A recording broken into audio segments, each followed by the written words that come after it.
Hello, I am the Hollow One, and today I have part 2 of the Red Book. Now, when it comes to paranormal games and supernatural games, if it has an experience that goes along with the steps, I'm just going to split it up into part 1 and part 2. And also, I'm sorry for any background noise. My neighbor's decided to ride his motorcycle, my other neighbor has decided to cut his grass. Now, let's get into part 2 of the Red Book. There were 4 of us: Santiago, Sebastian, and Camilio, and myself. We were gathered in my house when we first decided to play the game. I went first. Maybe it was because I was the bravest, or perhaps it was because I'm a fool. Who knows?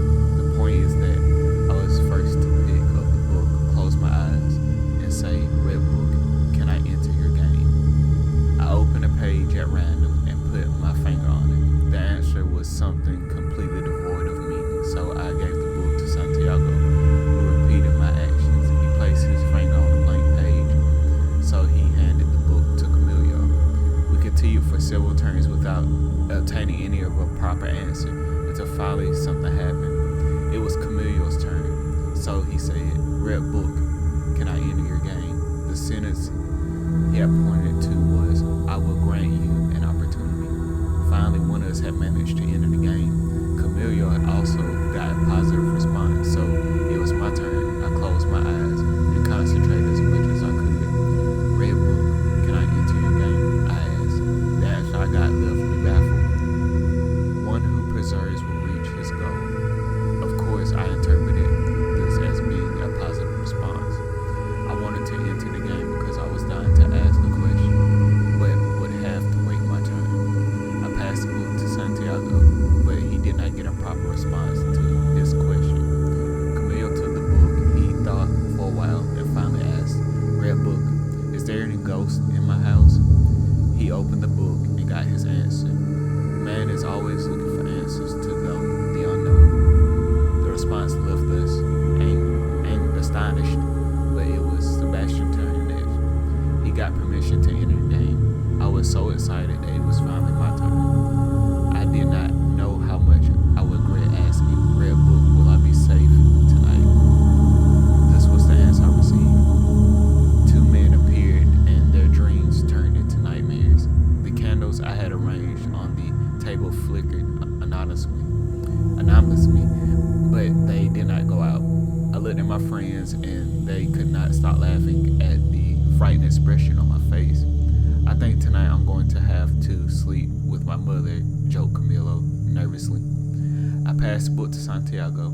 He asked if he could enter the game and it got this response: "Go away, no more." This time we all looked at each other in surprise. It seemed like more than a coincidence. Camilo was the next one to ask the question. "Red Book, will anything happen when I leave?" The answer was, his mother, who loved him so much, never laid eyes on him again. The atmosphere became tense. A cold sweat ran down my face, and for the first time I was afraid. "Hey Camilo, do you think that this relates to your comment about sleeping with your mother tonight?" asked Santiago. "Shut up," Camilo growled. We could hear the fear in his voice. "This is giving me the creeps," said Sebastian as he looked around frighteningly. "Maybe we should quit playing now." "Not yet," replied Camilo. "We have to exit the game properly." Sebastian took the book and asked, "Red Book, can I leave your game?" He followed all the steps and read the answer. Only two may leave. He was out. It was my turn next. I placed my hand on the book and asked, "Red Book, can I leave your game?" "You're free to do as you please without receiving any punishment." I smiled. That was the answer I was looking for. I was out too. Because the book never allowed him to enter the game, Santiago did not need to ask permission to exit. That left Camilo. His hands were shaking as he picked up the book, closed his eyes, and asked, "Red Book, can I leave your game?" He opened the book and pointed and read to the answer: "For eternity." Camille's eyes grew wide. He repeated the question again.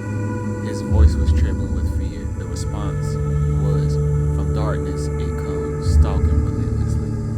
Sebastian and I laughed nervously. It wasn't funny. We were just trying to hide our fear. Camilo glared at us angrily. We stayed silent. He closed his eyes, took a deep breath, and anxiously asked if he could leave the game. This is the answer he received. Nothing can save you now. Suddenly the candles flickered. And went out. We were plunged into darkness. Terrified, we all scrambled to our feet and ran out the door and left the house. Camilo didn't stop when he got outside. He just kept running. We yelled at him to stop, but he didn't seem to hear us. I asked Sebastian and James to follow him and make sure he was okay. I was so spooked that I had to wait for my mother to arrive home before I could go back into the house. That evening I received a call from Santiago. He told me Camilo was missing. He had never made it home. Somewhere along the way, he disappeared. We tried to call him, but his mobile was turned off. We never saw Camilo again. The police were notified and a big search was organized, but no trace of him was never found. To this day, nobody knows what happened to him. He just vanished. His parents are still searching for him, but at this point, most of us have gave up hope. Every night before I fall asleep, one phrase keeps echoing in my head. 2 men come and their dreams turn into nightmares. Now, if you enjoyed part 2 of the Red Book, give me a like, subscribe, comment, and share. That would greatly be appreciated. And remember, forever and always, welcome to the void.